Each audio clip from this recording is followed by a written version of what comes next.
Good morning, everyone. Good morning. Professor Bhatt, Chairman of ICPR, and the person, no, living legend among us, who was the Chairman of ICPR and led the philosophical activity in the country quite well in India as well as in abroad, and who is going to be the chief speaker of today's webinar series that we are going to begin. And other friends, other viewers who have joined us on Zoom platform as well as on other social media platforms. Namaskar, and I welcome you all for this initiative that we have taken up as a webinar series on yoga consciousness in Mahabharata and Bhagavad Gita, the ethical value of societal and political well-being. That's what we are concerned with. This is a part of the project that we have taken up from SPARK, Scheme for Promotion of Academic and Research Collaboration. Uh, Friends, to begin with, like there is a kind of crisis situation that we are all in now. And this crisis, that it's very interesting. It is not that crisis tells us only negative things. Crisis also prompts us to move forward in a certain different specific ways, alternative ways. So crisis always pushes the individuals to look for solutions. And these solutions prompt us to look for the resources where we can find these solutions. And these resources can be both internal and external to the situation and to the individual. And it is always good to look for internal resources in facing such kind of crisis situations, and internal resources for any individual, because we believe that individual is a culturally rooted being. So the internal resources can be of two kinds. One is the self itself, into which we have to look at, and the tradition in which the self is rooted. So these are the internal resources that we should look at to resolve the crisis, in order to, when we are trying to look for the solutions of the crisis, resources and solutions to the crisis. And that is what prompts us to enter into epic tradition of India. We, like Indians, now situated in this COVID-19 pandemic, trying to look at our own lives and try to look at the solutions or kind of concerns that we have, how do we address them? This kind of a situation pushes us to look at our own tradition, and one of the rich resources that we have is epic tradition. So that's what prompts us to look at epic tradition, and we are looking at Mahabharata specifically in this webinar series. Most important thing that concerns all of us now is we have already started using new normal to be the global. We added this term new normal to the global vocabulary, the present global I am vocabulary. in a webinar. Huh? So this new normal that we are talking about, how do we address this new normal post-COVID, in the post-COVID world? So are there any resources? Are there any concerns that we can draw from Mahabharata which would help us in addressing the societal well-being or the political well-being of we Indians and the global world at large? This is the concern with which we are going forward in this webinar series.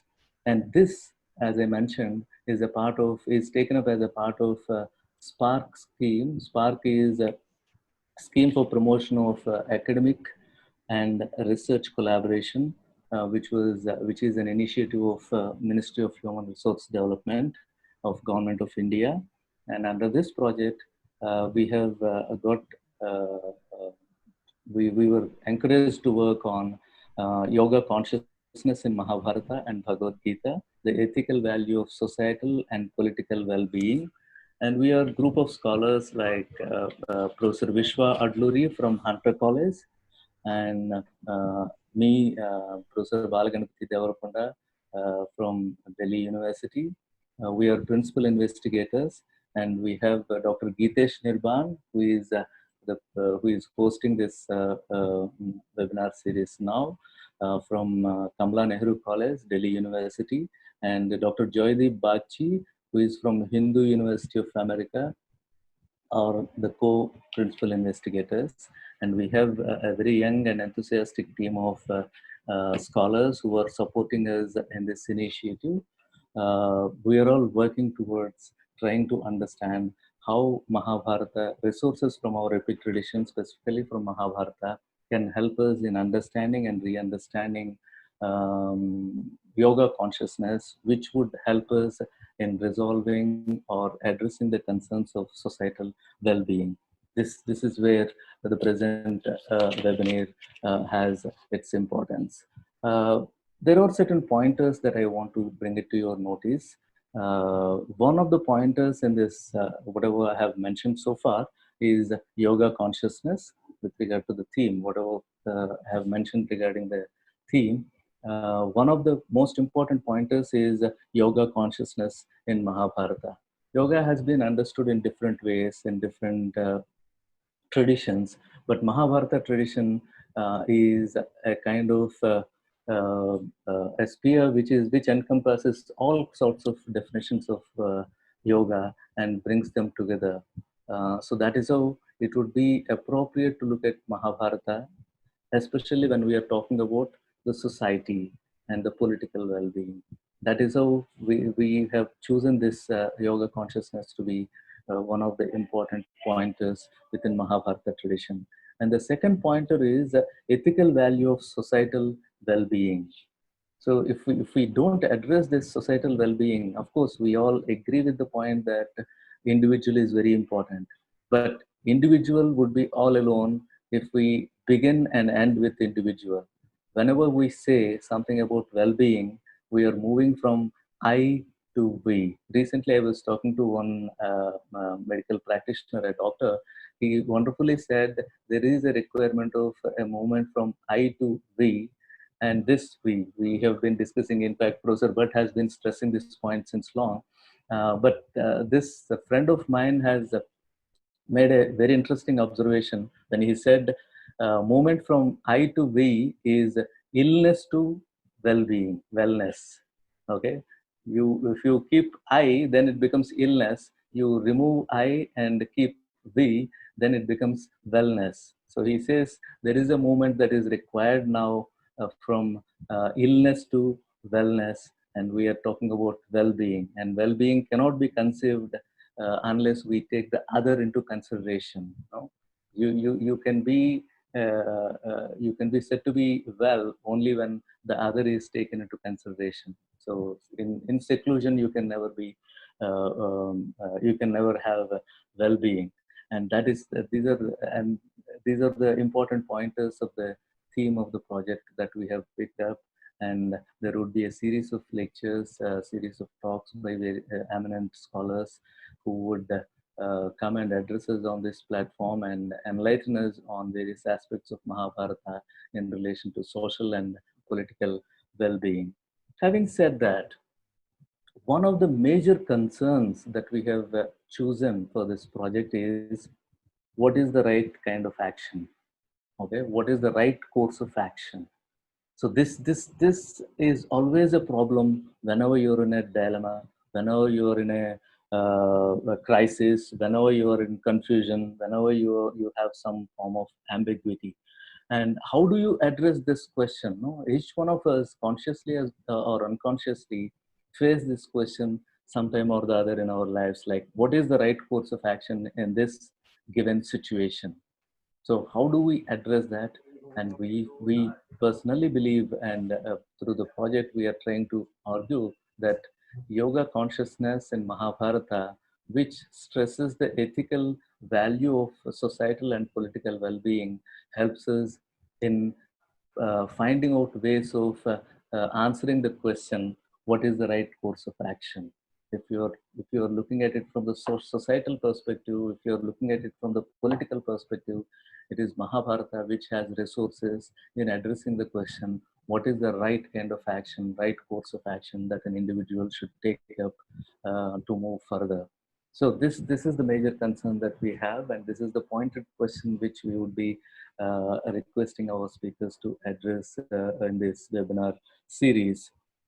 That's how we are trying to reappropriate the classical texts that we have and reach them out and try to look for alternative perspectives, especially in the context of Orientalist and the subsequent framework of thinking that has developed. How do we go beyond them and try to understand the text, revisit the text? This is the concern that we have, with which we have initiated this project. I'm glad and I'm so happy that Professor Bhatt has kindly consented to give his inaugural address to all of us. For the sake of viewers, I just want to mention something about the structure of this event. Initially, Professor Bhatt would speak for 45 minutes after Dr. Geetesh introduces him. And then we'll have a question and answer session, which is a discussion session for 30 minutes. And I request all the participants, viewers who would like to raise questions to text them so that they can articulate the question then and there itself and text the question so that we can read and Professor Bhatt can respond to whatever concerns that you have. And then, yeah, after 30 minutes, we will wind up the session. So this is the broad structure with which we are going ahead with. Now, I request Dr. Geetesh to introduce our speaker, Professor S.R. Bhatt. Thank you, Professor Bala. Quite a lot of us here in the meeting know Professor S.R. Bhatt because many of us have been his student. But those of us who have not been his student, I would like to share that Professor S.R. Bhatt is an eminent philosopher and Sanskritist. He is Chairman, Indian Philosophy Congress, Chairman, Asian African Philosophy Congress, and National Fellow at Indian Council of Social Science Research, Government of India. He has been the Chairman of Indian Council of Philosophical Research, Government of India. He was General President of Indian Philosophical Congress and Akhil Bhartiya Darshan Parishad, All India Philosophy Association. He retired as Professor and Head and Coordinator of UGC Special Assistance Program, Department of Philosophy, University of Delhi. For some time, he was Professor and Head at Department of Philosophy, MS University, Vadodara. He is internationally known as an authority on ancient Indian culture, Buddhism, Jainism, and Vedanta. His research areas include Indian philosophy, logic, epistemology, ethics, value theory, philosophy of education, philosophy of religion, comparative religion, social and political thought, to name a few. He has lectured in many universities and research institutes of India, China, Sri Lanka, Japan, South Korea, North Korea, Turkey, Germany, United States, and Trinidad. He's a member of many national and international associations. He's a member of Board of Advisors and Regional Coordinator of Council for Research in Values and Philosophy at Washington, D.C., USA. He has authored and edited more than 21 books and has more than 200 published research papers to his credit. We are very honored to have him in the inaugural series of these long list of webinars that we plan to organize all through the year. Today, Professor Bhatt, and may I allow to address him as Sir, he will be addressing us on how Mahabharata acts as an epic on social and political well-being. Sir, thank you for being with us. Now I hand it over to Sir, Professor Bhatt. Thank you very much. At the outset, I congratulate Professor Bala and Madam Geetesh for conceiving this project and being conducted in the form of a series of webinars. Before I embark upon the topic, let me make a few prefatory remarks. We are these days passing through very critical times. this corona disease has engulfed the entire universe. Nowhere in human history we had such a calamity.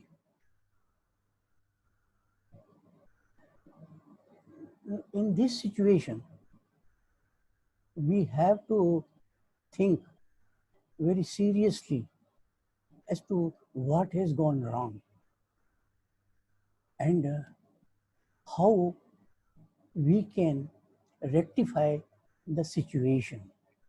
And for that, how we can be benefited from our concrete experiences of the not only present but also of the past.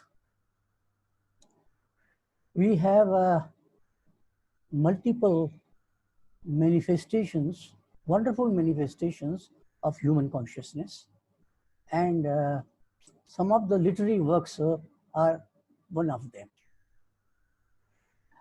We call them as classics. Mahabharata is a classic. There are two characteristics of a classic. A classic is one which is of perennial interest and significance. Its value is everlasting. It transcends confinements of space and time.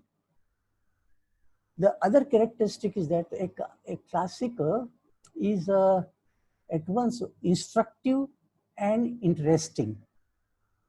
It is didactic. It gives us some such messages which can ennoble our life and existence.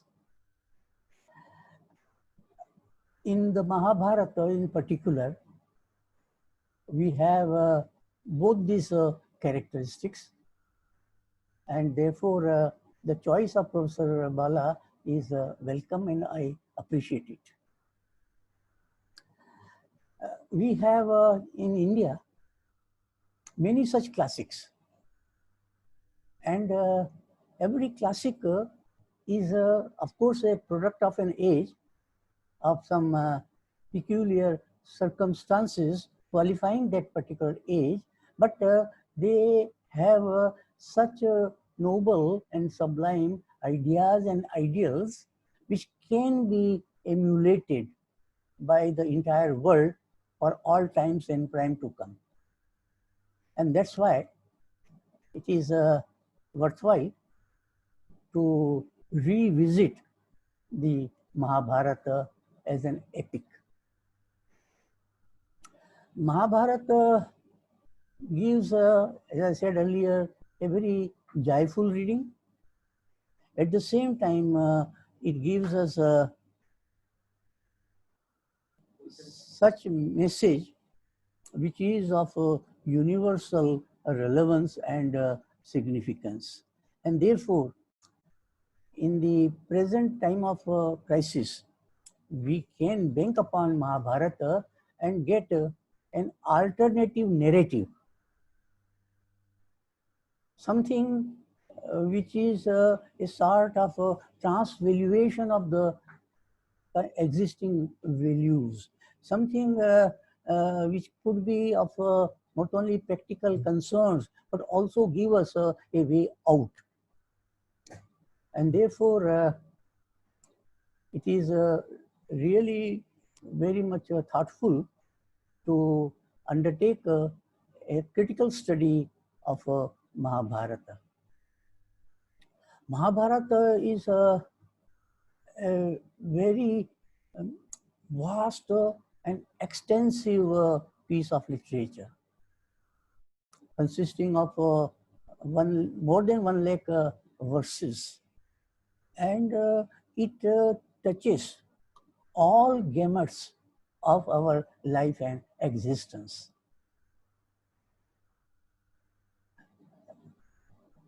In fact, it is a work which is such that generally it is said that whatever is present in the Mahabharata is also present elsewhere, but what is not present in the Mahabharata is not at all present elsewhere. The most significant part of Mahabharata, parts rather, are Shanti Parva, where we have enunciation of noble ideas and ideals. Bhagavad Gita also is a part of it, and that adds a significance to that. And also we have Vidur Niti, which also deals with social and political thought.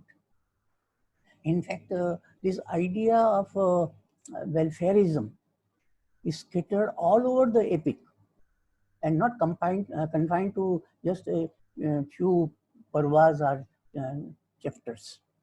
And that's the beauty of Mahabharata. The most salient feature of Mahabharata is its dharma centricity. Everywhere we have advocacy of dharma in its three facets. Dharma is dharaka, is the sustaining principle of the entire cosmos. Dharmo Vishwasya Jagata Pratishtha. And therefore, it stands for sustenance of all existences through preservation of their inherent nature, swabhava. Everyone, therefore, has one's own nature, one's own function, one's own place in the cosmos, and everyone has to abide by that sort of a requirement. And it is the duty of the society and the state to make available such situations, such circumstances, which can enable every existence, animate as well as inanimate, to preserve its nature and perform its requisite function. Dharma is not only dharaka, dharma is niyamak as well. It's also a regulative principle. That's because, well, human being in particular is prone to what can be called as evil. We are bestowed by nature with free will. We can will the good and act the good. We may will the evil and act in an evil manner. And therefore, some regulations are required. And that's why we have the meaningfulness of a society, orderly society, and a state which is Suraj, well governed. But dharma is also having a third facet, which is also very important. And that is, it is ennobling, it is sadhaka, it is ennobling, it gives us such directive principles which heighten our capabilities. We, not only human beings, I would say, the entire cosmos has tremendous potentialities, capabilities. Every living being has those capabilities. Inanimate nature also has those capabilities. And we have to create such circumstances as to have fullest efflorescence of our inherent capacities, both of living beings and inanimate things. But then, all this requires prudence. Samyak drashti, we put it. And therefore, it is dharma which provides us that sort of a vision, a unity vision, as well as a vision of mutual dependence, reciprocity, and so forth. Now, I come to first the social organization as it is enunciated in the Mahabharata. In Mahabharata, it is maintained that we have a corporate existence. We live together, there is togetherness, and that togetherness should be, in an ideal situation, intrinsic togetherness, not extrinsic. Means in togetherness, the first party and the opposite party are not antagonistic. They are not incompatible. They are not to be viewed as external other.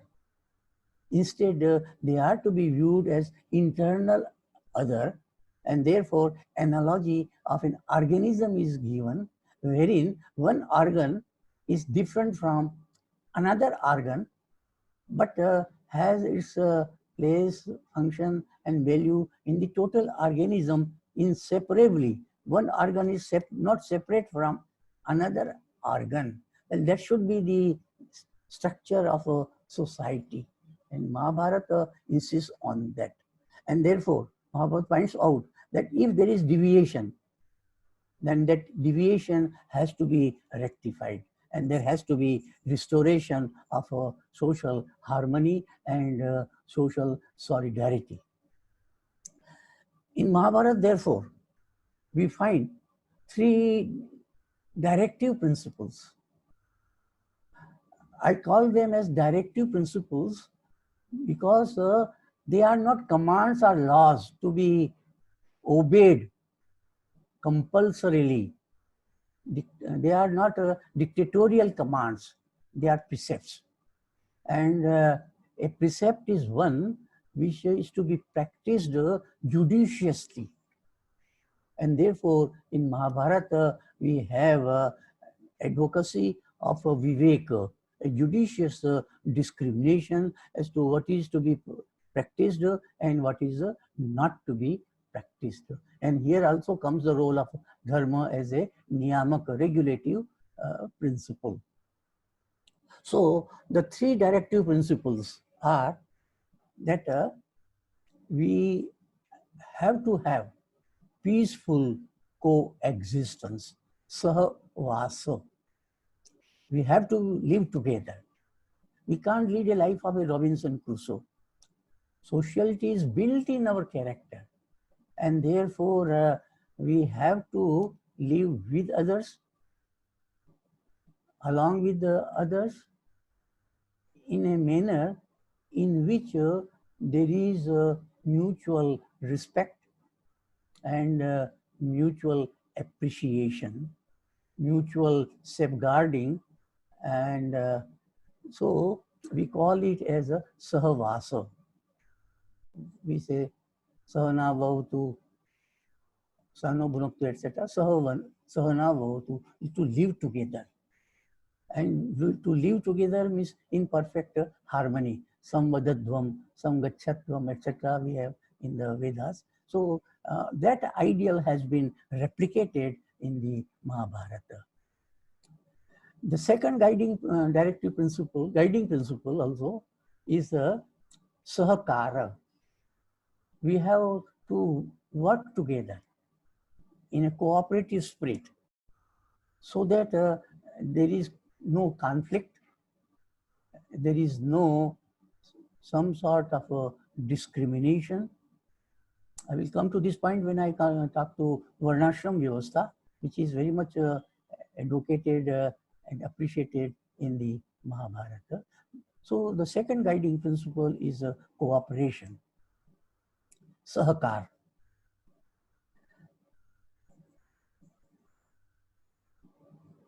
Sahaviryam karvavahe. Let us work together so that with mutual cooperation we can attain and realize the desired objectives. And when we have cooperation, the result of our enterprise should be commonly shared. There should not be any deprivation, any discrimination of any part of the society.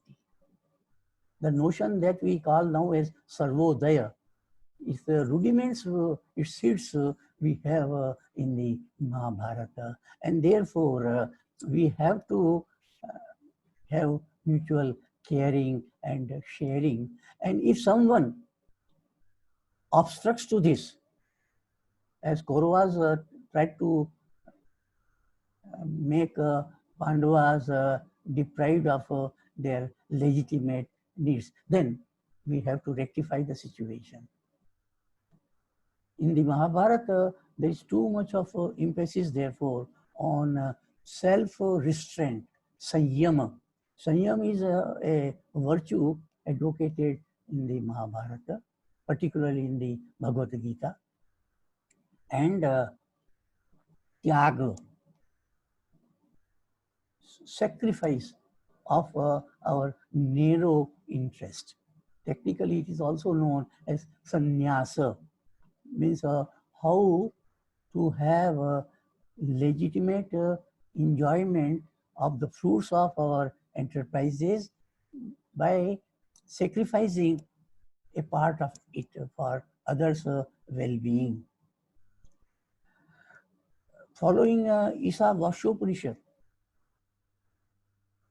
Mahabharata also says that first you should renounce and then enjoy. Isavashopanishad says, Tena tyaktena bhunjita, first tyaga and then bhoga. So importance of tyaga is very much emphasized in the Mahabharata, and particularly in the Bhagavad Gita, which is a very significant part of Mahabharata. The Karma Yoga theory of Bhagavad Gita, wherein we have to act in a nishkama bhava. There is no nishkam karma. Karma is sakama. But when you perform, well, you should have nishkama bhava, means there should be engagement in action and withdrawal from owning up the fruits of action. So it is a renunciation in action, not renunciation of action. Therefore, we have these three characteristics, Sahvasa, Sahakara, and Sahabhoga, propounded in the Bhagavad Gita. Here, it has to be pointed out that society has to be well organized, and therefore there has to be a sort of classification. It should not be regarded as stratification. Unfortunately, it became so later on, but it is just a classification of different members of the society in terms of their nature, in terms of their capabilities, and in terms of their skillful performance. So let me here deviate and tell something about this term yoga, because Professor Bala has referred to that. We have three different facets of yoga in our tradition. Etymologically also, we have three derivations. One is Yujiri Yoga, second is Yuja Samadho, and third is Yuja Sanyamane. All these three are present in Mahabharata, particularly in the Bhagavad Gita. In the Bhagavad Gita, we have Yuja Samadho. Siddhapajya is an example of one who is in a state of equilibrium, in the state of equipoise, and one who does not discriminate between I and thou. This sort of Sarvatra Samadarshi. This is a Yuja Samadho. And therefore, when we have this Yuja Samadho, we always have another term used in the Bhagavad Gita is Atmoptamya. Analogy of this, everything is to be regarded as self, our own self, self-sameness. And this self-sameness has two parts, paratma samata, feeling of equality with all, par atma, the atma of the other, the self of the other. Well, it is one's like one's own self. One is in all and all is in one, paratma samata. But this is not enough. It should also be transformed into paratma parivartana. We have to transform ourselves as others, so that if others are unhappy, we should also feel unhappy. If others are happy, then we should rejoice in the happiness of the other. So this Yuja Samadho is very much present in Bhagavad Gita and in other parts of Mahabharata as well, particularly in the Shanti Parva. Second derivation is Yuja Sanyamane, self-control, Dhamma, so that we always care for others and do not indulge in self-interest, self-aggrandizement, some sort of selfishness, some sort of egocentricity. And therefore, in the Bhagavad Gita, we have different pathways as to how to have self-control. And this self-control is needed so that we care only for our needs and do not have a greed. Let me again deviate here.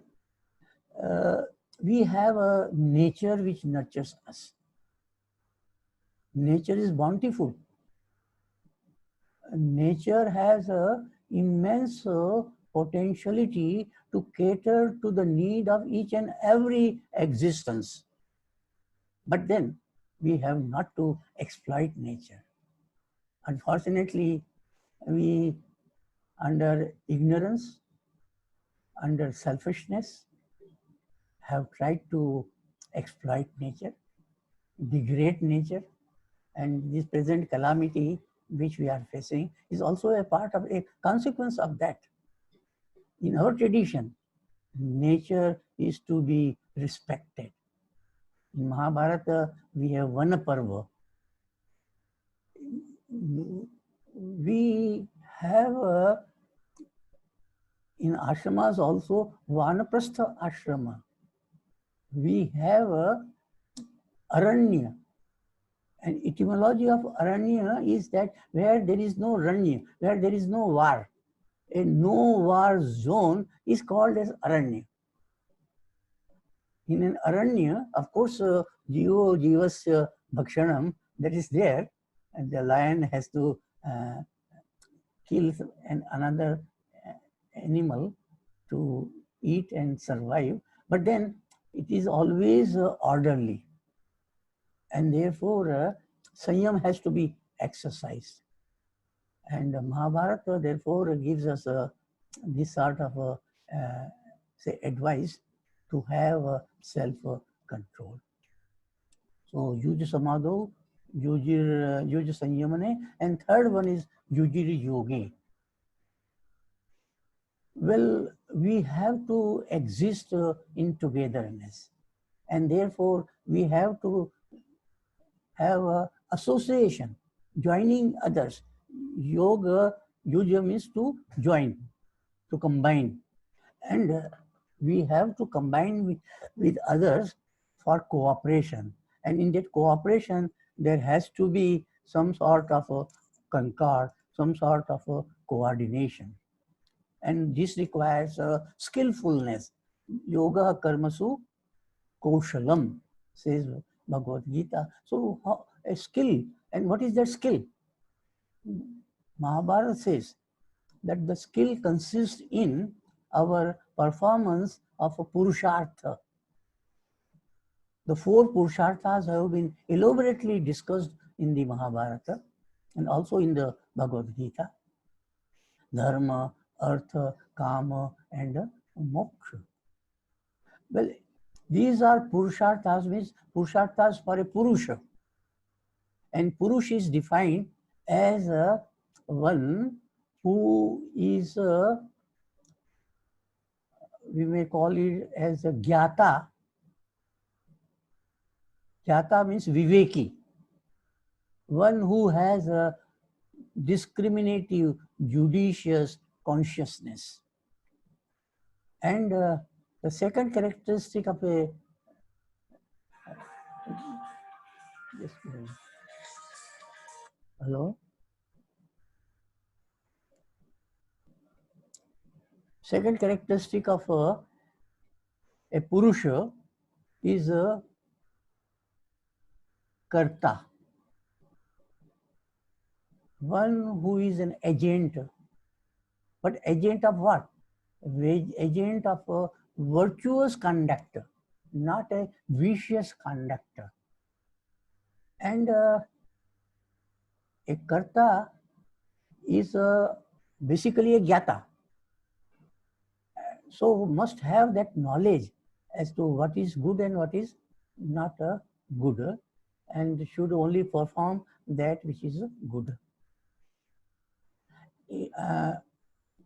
In the Mahabharata, a very subtle distinction is drawn between Swatantra Karta, Swarata, and Niyojya Karta, an employed agent, a free agent and an employed agent. We have to be, a Purush has to be free agent, should not act under any compulsion, and must exercise his or her free will. This is what I stated in the beginning also, that the guiding principles are precepts and they are not commands. Lord Krishna in the Bhagavad Gita gives such precepts to Arjuna, gives knowledge, discriminative knowledge to Arjuna, but in the end says, Yatheshasi tatha kuru. Do what you decide on the basis of your free will. So we have not to be a Niyojya Karta, we have to be a Swatantra Karta. And the third characteristic of a Purusha is Gyata, Karta and Bhokta. Purusha is responsible for one's action. We have therefore to abide by the law of karma. If we perform good karmas, well, we shall have good consequences. But if we perform evil karmas, there will be evil, bad consequences. In fact, the present calamity also is because of our karmas. Well, I don't say it is a natural calamity. It is man-made calamity. In fact, all catastrophes are man-made. It is human being who introduces disorder in nature. Nature is orderly, and therefore, as Bhokta, we have to be responsible, and it has to be universal responsibility, not just of an individual, but of the total, of the whole society. So, this yoga is stated in all the three facets in the Mahabharata, and therein there is importance of Purushartha. Purushartha is a free, willful exercise or enterprise by a knowledgeable human being. And in a Purushartha, whether it is Dharma, Artha, Kama, or Moksha, well, there are fourfold requisites. We may call them as steps also. Sadhya, Sadhana, Iti Kartavita, and Phala. What is Sadhya? What is the goal to be realized? In Indian culture, the cosmic process is goal-oriented. it is a telos embedded.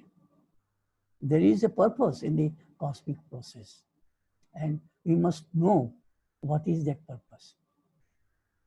We human beings exist, but why should we exist?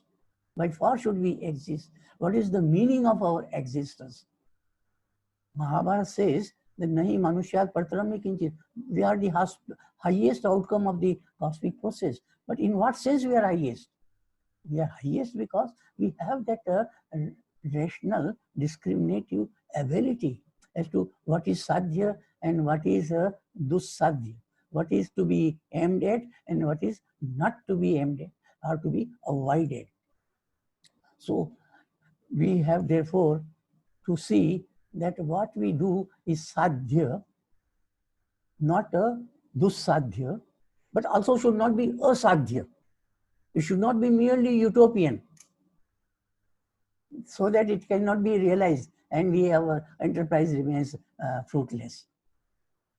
A clear distinction between sadhya, asadhya, and dursadhya is maintained. A sadhya, according to Mahabharata and the Gita, is always in terms of hita and sukha. Hita stands for total well-being, total wellness, that is hita. Something which is conducive for the wellness of the not only individual or a particular group of society, but the entire cosmos. We have always talked of a cosmocentricity, as Balaji has rightly pointed out, that we have a sort of expansion of I to V. He always talked of Sarve Bhavantu Sukhina. This idea of Sarva was very much there in our tradition. We therefore have to have judicious awareness as to what is the sadhya, so that it results in wellness. And when there is wellness, naturally there will be happiness, sukha. Everyone wants to be happy. No one wants to be unhappy.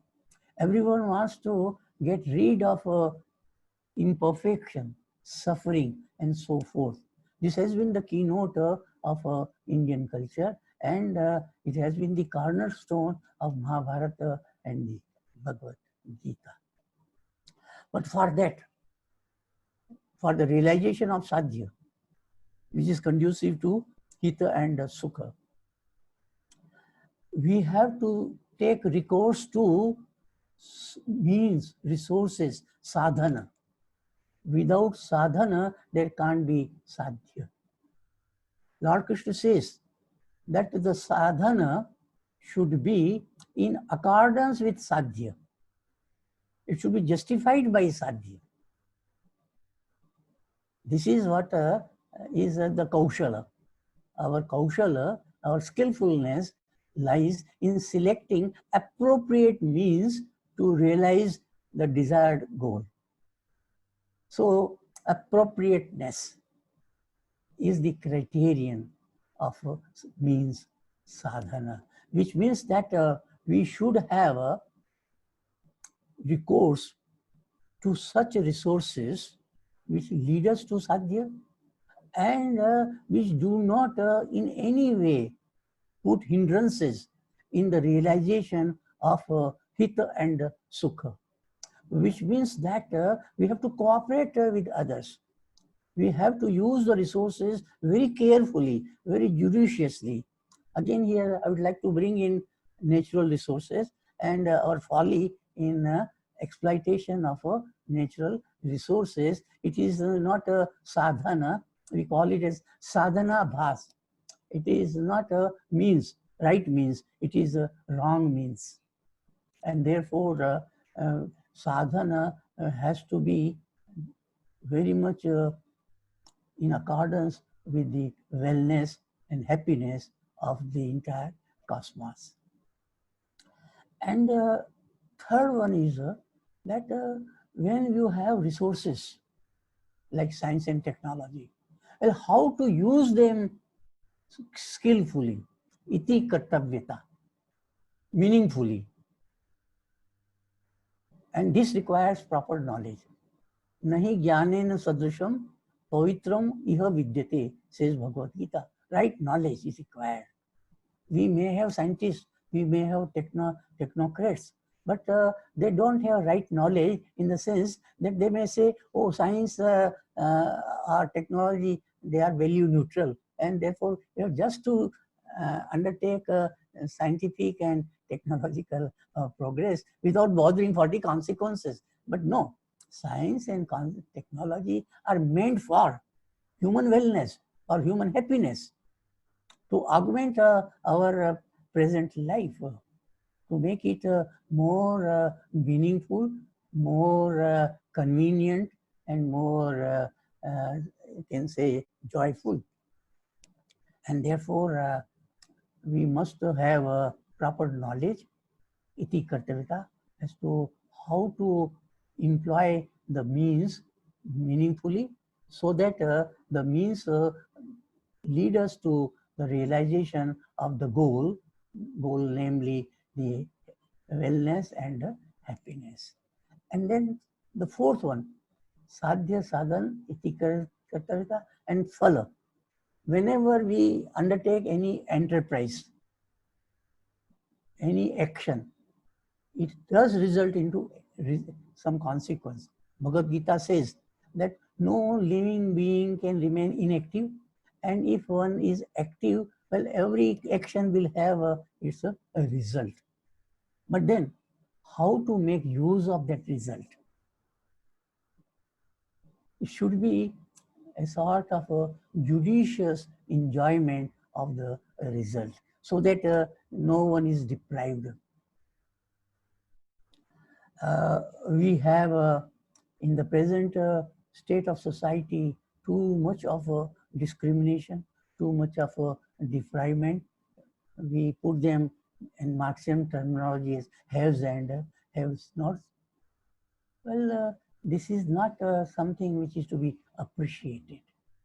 And for that, Mahabharata and Bhagavad Gita say that there should be rules and regulations in society and also in a state, which is also a regulative agency. I will come to that when I come to Rajadharma, after finishing the social part of it. The phala, the consequence, is to be shared with all. Bhagavad Gita says that for any action, our self, human being, is only one of the factors of agency. There are 5 other factors also. We are not the sole agency. But under ignorance, we say we are the sole agent. Ahankara vimudhatma karta aham iti manyate. Well, we are only one of the factors, not the sole factor. And therefore, we have to care for others also. If we do not care for others, if we do not share the good with others, then we are sinful. Kevaladau kevalaghi bhavati. One who enjoys by one's own self, one who pockets everything for one's own self, one who cares for self-interest only at the cost of others, is the greatest sinner. The Kauravas were regarded as sinners because they wanted to deprive the Pandavas from their legitimate needs. This is the message of the Mahabharata. So, what we have therefore is that in a social organization, we have to take into account sadhya, sadhan, iti kartavita, and phala. And for this, proper knowledge is required. We have 4 stages of life: brahmacharya ashram, grahasthashram, vanaprasthashram, and sannyasashram. Grahasthashram is meant to know what is dharma, to know what is sadhya, sadhan, iti kartavita, and phala. It is education, and this brahmacharya ashrama is meant for that only. But we have, after having knowledge of this, go to household's life. This is also very important. We are social being, and therefore, apart from grihasthashram, we apart from brahmacharya ashram, we have to care for grihasthashram. But in grihasthashram also, we have to see to it that we perform our legitimate duties as per our station in society. This ashrama vyavastha is very important. Ashrama says that there are different stages in life. After acquiring knowledge, well, this knowledge should be put to practice, to use in social organization, in our behavior in the society. We are part and parcel of society, and therefore we have to be active in social wellness, social well-being, loka sangraha, beneficial actions for the whole society, not self-interest, but interest of the total cosmos. And therefore, in a grihasthashram, of course, we have say, varna vyavastha. Mahabharata accepts, appreciates varna vyavastha, but it's not jativada as we practice these days. A varna vyavastha is, as Bhagavad Gita says, and Mahabharata also says in elsewhere, chaturvarnyam maya shrashtam guna karma vibhagashaha. The fourfold classification has been created for such a division of work as per one's own nature, one's own inherent capabilities. And it's not by birth. Bhagavad Gita and also Mahabharata in general decries this sort of acceptance of varna on the basis of birth. We have therefore a person born in a particular family can rise up to the higher one, or can be downgraded to the lower one as well.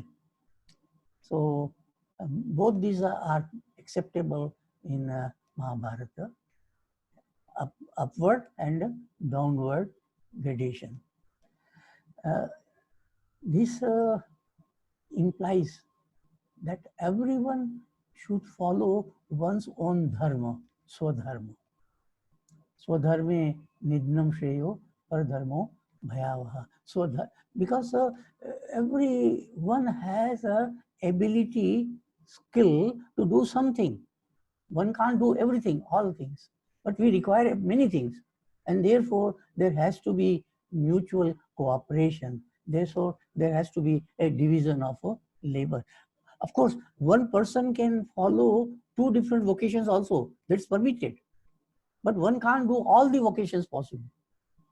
So we have, in some other context, once a scholar went to the court of a king, and king said, what do you do? What is your vocation? And he says, Vayami, Yami. I am a poet, literary person. Vayami, I am a weaver also. I earn my livelihood by weaving. And then I move around and have different sort of vocations for my livelihood. So same person can be both a good teacher and also a good doctor. A medical doctor can also be a good teacher also. So, but vocational classification is required, and that is insisted on in the Mahabharata and Bhagavad Gita. So we have what can be called as some basic social ideals emphasized in Mahabharata and the Gita. I would call them as yoga and kshema. In the Gita, Krishna says, yoga kshema vahamyaham. This is a motto of the LIC also these days. Yoga and kshema. Yoga means we must add to universal wellness, universal happiness. We must add to those resources which lead us to wellness and happiness, augmentation of the resources, no depletion of the resources, protection of the resources. This is yoga. Addition. And protection is a kshema. We have to protect from depletion. That means we should have renewable energy. So yoga and kshema, all these messages can be reinterpreted in contemporary context. In one of my books, I have stated that no culture can survive and thrive if its key concepts, basic theories get sterilized and do not admit of creative reinterpretation. We have to have creative reinterpretation in terms of modern needs and requirements, modern, say, terminology and phraseology. And therefore, when we revisit Mahabharata, well, we have to revisit it in terms of contemporary circumstances, contemporary situation. So these concepts of yoga and kshema can also be enlarged and reinterpreted in modern context. We have another pair there. Mahabharata talks of labha and shubha. Labha means we should gain, we should acquire. But what should we acquire? It should be shubha. It should be something which is conducive to goodness, which is not detrimental to our wellness. So this pair of labha and shubha is also very much significant. Another pair which is mentioned is, and I have referred to it earlier also, hita and sukha, wellness and happiness. And for that, if there is wellness and there is happiness, always there will be peace and plenitude. Sham. Sham stands for peace. Shanti. So, swasti. Su asti. Let there be. Su means well. Asti means existence. Wellness. Wellness should permeate. Swasti. So, these are some of the key words which are there in Mahabharata and Bhagavad Gita and in Vidur Niti. These need to be revisited, reinterpreted for cosmic wellness. Again, let me deviate. In Indian cultural ethos, we have many such ideas and ideals which are, I would call as treasures of Indian culture, and they need to be emulated all over the world, provided they are put in proper perspective and in right understanding. Quite often we misunderstand our concepts, classical concepts, we misuse them, and therefore people, particularly from West, they denigrate us for that. Some of them appreciate also.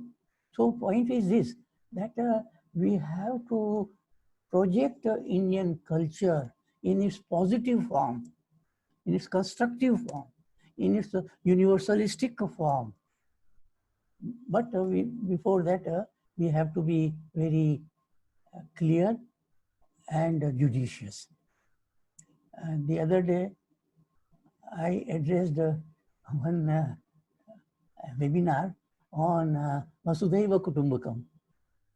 And there also I pointed out that this ideal is projected in our tradition in two different forms. Two different models are there. One is in the Advaitic model of universal oneness. Other is in the Advaitic model in Maha Upanishad. And in say we have a Panchatantra and Hitopadesh, another model where we say that of course we should do good, but we should ensure that there should be conditions for prevalence of goodness. Well, you can't do good to one who is evilsome and would ultimately harm you and won't enable you to spread goodness.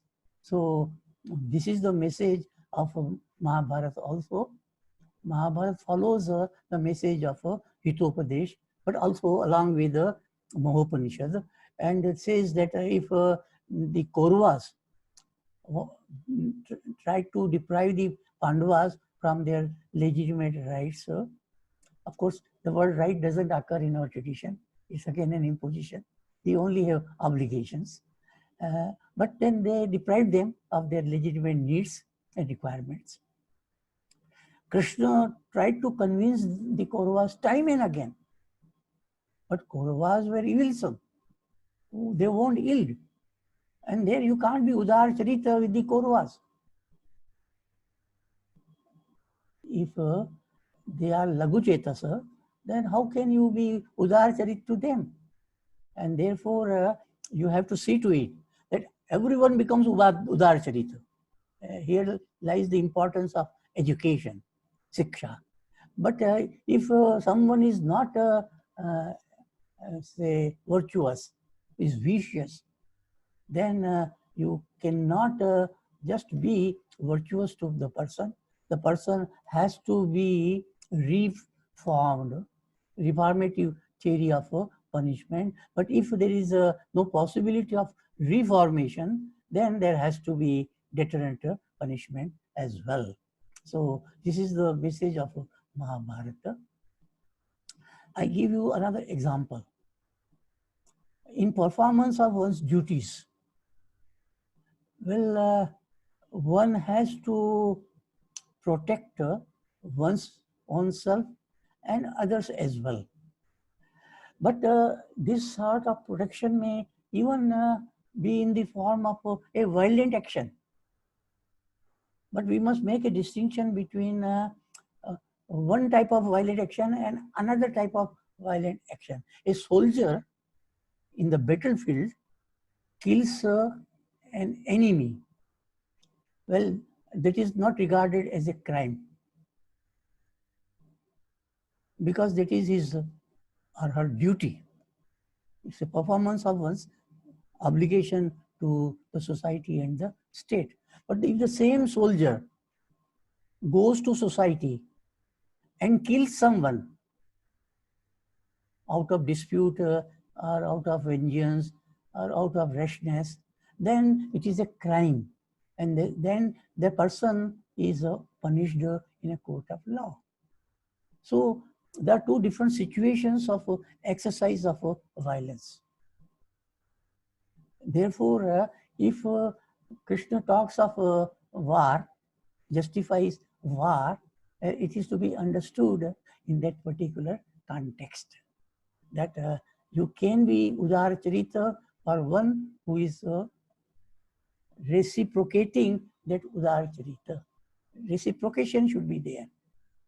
And I will like to tell our contemporary politicians,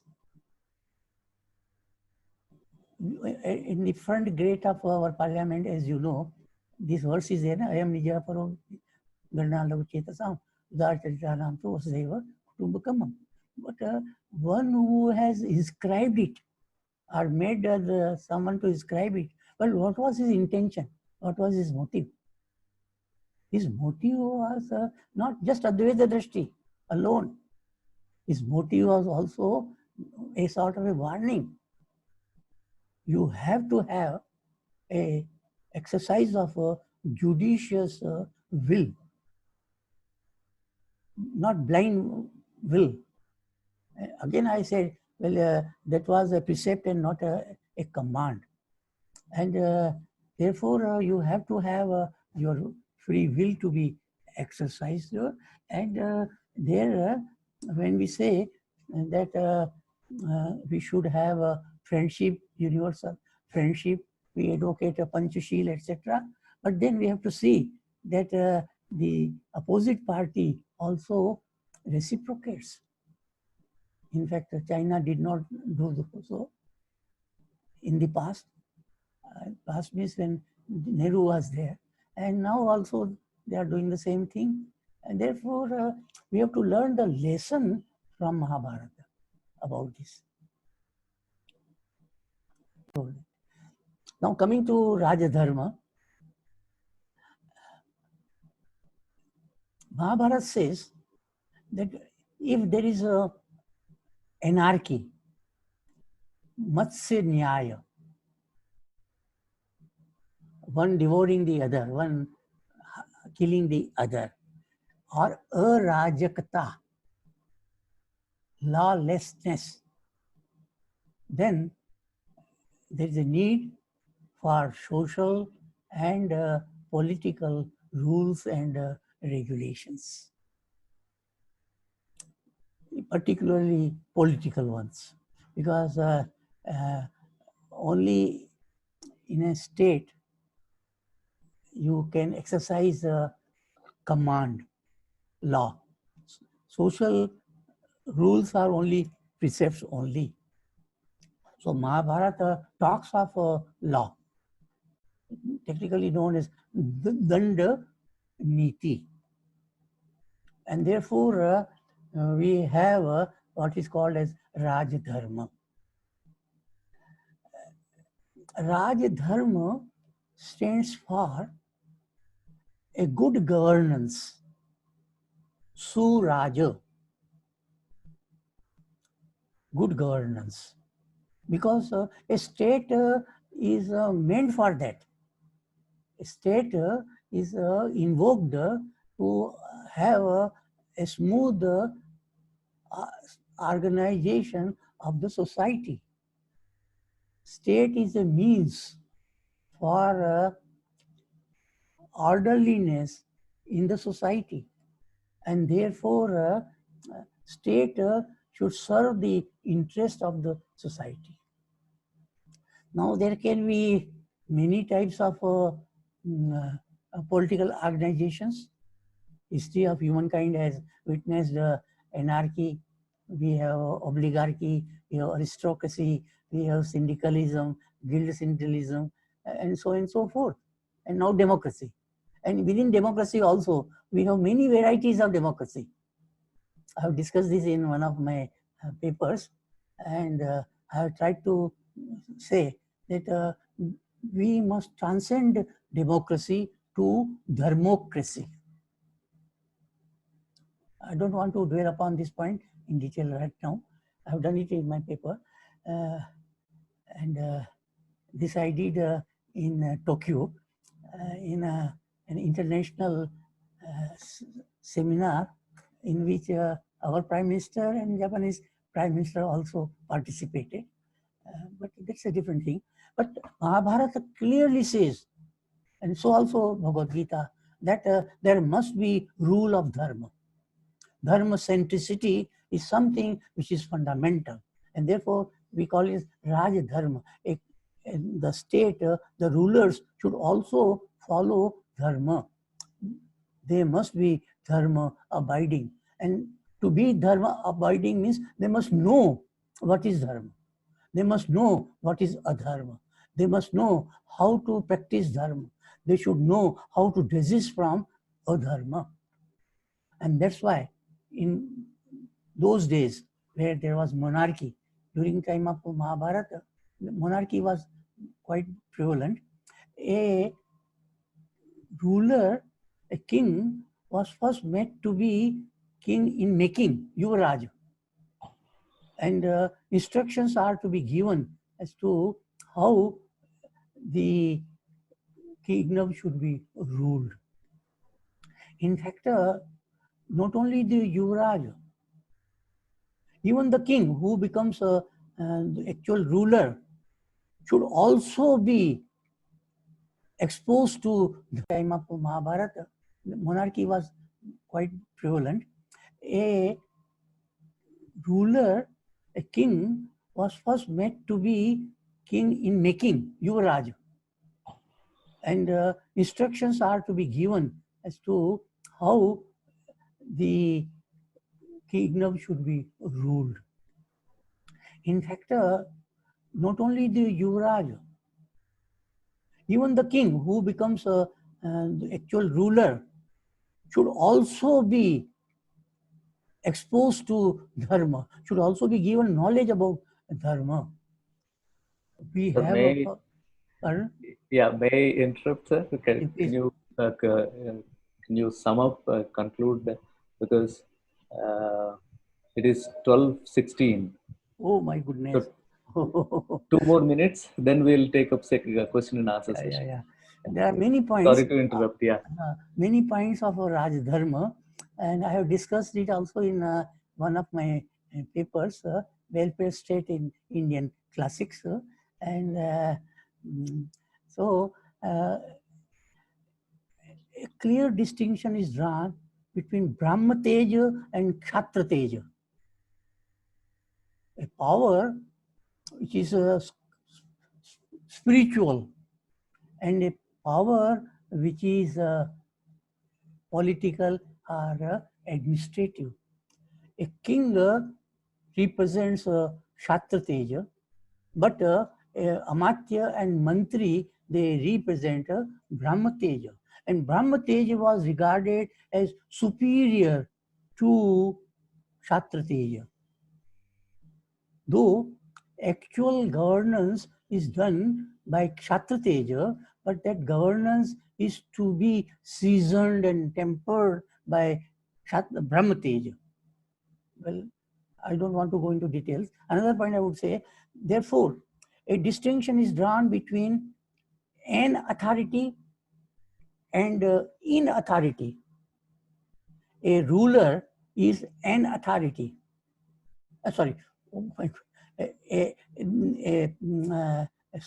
Scripture, Shastra, is an authority. Tasmat Shastram Pramanam Te Karya Karya Yasto. Or our constitution is an authority. But the executive is in authority. The king is in authority. In authority should be subordinate to an authority. And if that is not done, then the state will be without any control. The example of a chariot is given. Without reins, a chariot will run amok. So the horse needs to be controlled. And therefore, Kshatriya Teja has to be controlled by Brahma Teja. Finally, I would say that it's an obligation of a ruler to see to it that people are happy. We use the word Raja, Ranjayati iti Raja, one who makes people happy.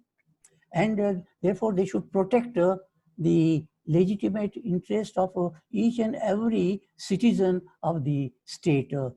Palayati iti nripa. Nranam palayati iti nripa. So these words are very meaningful. We have to draw out their implications. And many such words are there in Mahabharata and Bhagavad Gita, the implications of which need to be, this is a philosophical task. And I think teachers of philosophy, scholars of philosophy should undertake such tasks, make them relevant to contemporary situation so that we can give to the world an alternative narrative. India is capable of producing an alternative narrative. Well, when we are debating after Corona what? Well, it is India which has the obligation to put forth a new paradigm of modes of thinking and ways of living. And if India cannot do so, well, we shall be failing in our duty. We were regarded as Vishwaguru, but we would cease to be Vishwaguru if we do not discharge our, I call it universal obligation. This is our Guru Rina, which we have to say perform, and therefore we must give a lead to the world and bring out with an alternative paradigm. Well, I think I have just summarized because Mahabharata is an encyclopedia. In 1 hour, you cannot comprehend the noble ideas and ideals and theories which are propounded there. And therefore, let me thank Professor Bala and Madam Gitesh for giving me this occasion to share some of the views, because I can't go into detail, but details are needed. And it requires a very lengthy exercise. Once again, I thank you both. And also I thank the audience for their listening. And I hope that they will, I have just initiated the task, they will carry it forward in subsequent webinars. Thank you very much. Yoga Sutra is accepted. Thank you so much for this wonderful, lucid and very informative talk that you have given us, sir. I am very sure all our viewers and friends would accept that the encyclopedia kind of knowledge that you have and the kind of mapping that you have done with various concepts, no, which shows that how deeply you are rooted in the traditional Indian scholarship, and also how much we still have to learn. Because continuously I was taking notes, so but still I couldn't completely map everything that you have said. I have a small query, sir. I'm just trying to understand this. Like, since we are talking about societal well-being and political well-being, sometimes people see these two to be in conflict. I'm not talking about political power and societal power, or political power trying to control society. I'm only talking about well-being. If at all we have a concept of social well-being, societal well-being, as well as political well-being, how do we resolve the rupture that we see? You know, if at all there is a concept of political well-being as well. Definitely we have a concept of social well-being, but how do we see resolve the rupture between these two that we see? Theoretically speaking, I do not subscribe to divisive, dichotomous attitude, which is given to us by the Western civilization, wherein, for example, in philosophical circles, we have archetype, archetype distinction in Plato, form and matter distinction in Aristotle, or later on we have mind-matter distinction in Descartes, and even now we have this sort of dichotomous approach. Well, there is no antagonism between the Pinda and the Brahmanda, and different parts of the Brahmanda, between the society and the state. There has to be close coordination. A society has to have harmonious living. For that, state intervention is needed, and therefore state and society should cooperate.